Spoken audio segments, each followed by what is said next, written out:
Hello again. So I had recorded the rest of the video and I hadn't realized that it crashed. So this is part two, in an attempt to get to the rest of the video. Okay, so the last part I was just kind of finishing up the summary, how the summary worked, how to read your article in a way that you could get the summary more effectively. Just to kind of finish that, I just want to say that if you read your academic article in an efficient way, for some people the way I broke it down doesn't work. Some people literally can't focus unless they're going in order. That linearity is necessary for them, and that's okay. But as long as you can get that down, read that efficiently, then you can get the summary out efficiently. And again, the most important thing with the summary is that it has to be the required length. You really want it to only be like 1.5, maybe 2 pages long, and you want it to be in your own style and in your own words. It really is about looking at that information, which you've sort of thought about efficiently and organized in your head efficiently, and taking that down and making this connection. Because a good summary is going to be useful in a way that like a Netflix summary or that thing at the beginning isn't useful. If you read those articles, or if you read those like little bits, they're gonna like usually say a bunch of bullshit, like three lines that are gonna be like, in this episode, Nostradamus builds a teacup. And then you read the thing and it has nothing to do with that. That's because it's basically taken a note of the characters, it's taken a note of maybe the arc. Usually they haven't actually watched the episode and they're just, reading maybe some production notes or something, and they're trying to condense the summary of a summary. What you're trying to do really is, instead of taking that very small snapshot of an inaccuracy, you're trying to think, okay, I've taken this, I've read it, I've absorbed it, and now I can re-say it in my own words. I can do this efficiently. Okay, so the next, sorry if that wasn't quite clear, the whole talking for another 10 minutes and then crashing and trying to figure stuff out was a little discombobulating. So, now to talk about the second assignment of the week, the literature review. So you have probably not done a literature review. You may have, but many of you are familiar with summary, because we write summaries all the time in like our K through 12 education, even early college. Somebody will be like, read this book and then write a summary of it, or watch this documentary or this movie. Of course, that's not even what we're trying to do with the academic summary. We're getting more in depth than that. But with the research, the review of literature, the literature review, it can be called either things. We are moving even a step beyond this. A good literature review is going to have elements of summary. You will still be summarizing, but you'll also be synthesizing. When we think about synthesizing, we really are thinking about reorganizing, reshuffling, recontextualizing the information that you've discovered in a way that is teaching us something about the topic as a whole, or the information as a whole. With the summary, you are only trying to tell us about what the document says, whereas with a good literature review, with a good synthesis, you are trying to take a lot of information from different threads and turn them into something greater than its parts. So with this lit review, you're going to be doing a little bit of summarizing, but you're also going to be synthesizing. So what really do we want you to do? What really do I want you to do with the lit review?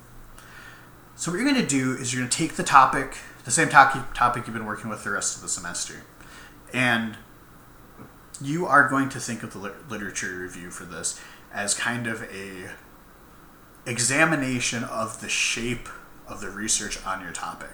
At this point, you should have about 5 sources after the annotated bib. Some of those might have changed. You might, for this, have different sources. But, you should have a good amount of sources at this point. And what you want to do with those sources, now that you know how to summarize them, is you want to look at them and how they inform the topic. So if your topic is food scarcity, which I know a number of you are doing, at least a couple of you, I think something like 2 of you. If you're looking at food scarcity as a social science topic, you've probably found 5 different articles that are useful. 2 of those are probably not academic. Those will still come into the lit review, but they're not as important. They're just going to kind of go as the background. So really what you're going to want to do is you're going to say, okay, I have this body of research. It's all saying different stuff. How can I organize this in a way that can teach my audience about the importance and the significance of this topic?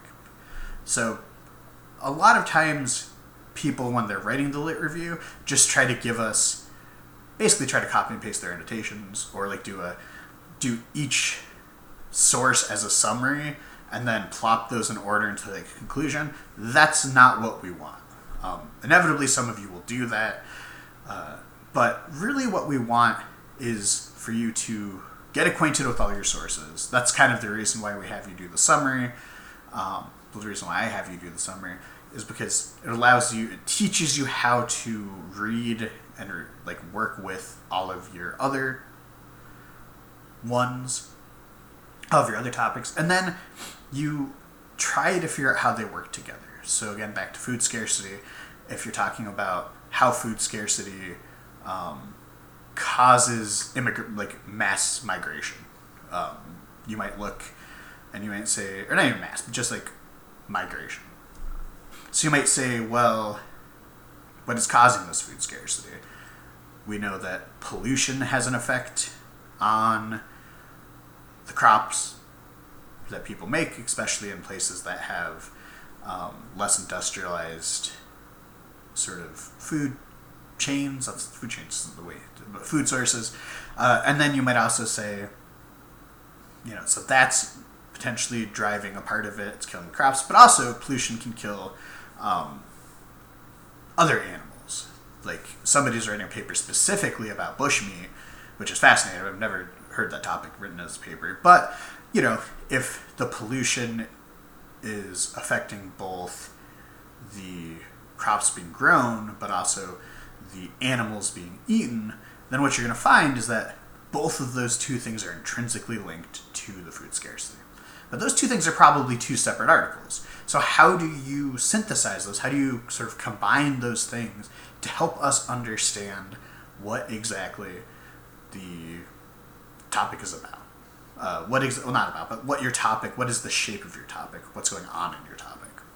That's basically what you're doing, is you're trying to look at all of these sources, all the things that they're talking about, and you're trying to sort of organize your information in a way that is telling the audience about why your topic is significant, what new is going on with your topic. Again, it's very tempting to think of this only as a summary, but that's not really all it is. You can't really summarize a topic. You can summarize a source, but in order to get this across, you really do need to be very specific. One thing to just sort of talk about is you do want to make sure that you're identifying, the ongoing research, you're identifying the problems, you're trying to talk about maybe solutions. You also want to make sure that you are citing your sources. We haven't talked a ton about in-text citations right now, but it's something that you do want to make sure that you do, at least to some extent. You want to be at least doing the bare minimum of in-text citations. That's a requirement in the references section. So, yeah. So you're going to be citing the sources, you're going to be crediting them, you're going to be sort of doing the synthesis. There are a number of examples that I've included. on the Moodle page.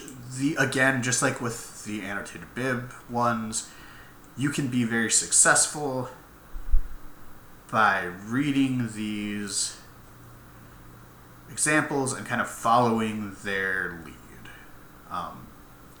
You don't have to like copy their structure word for word, but you can see how a successful lit review looks. Okay, so that's kind of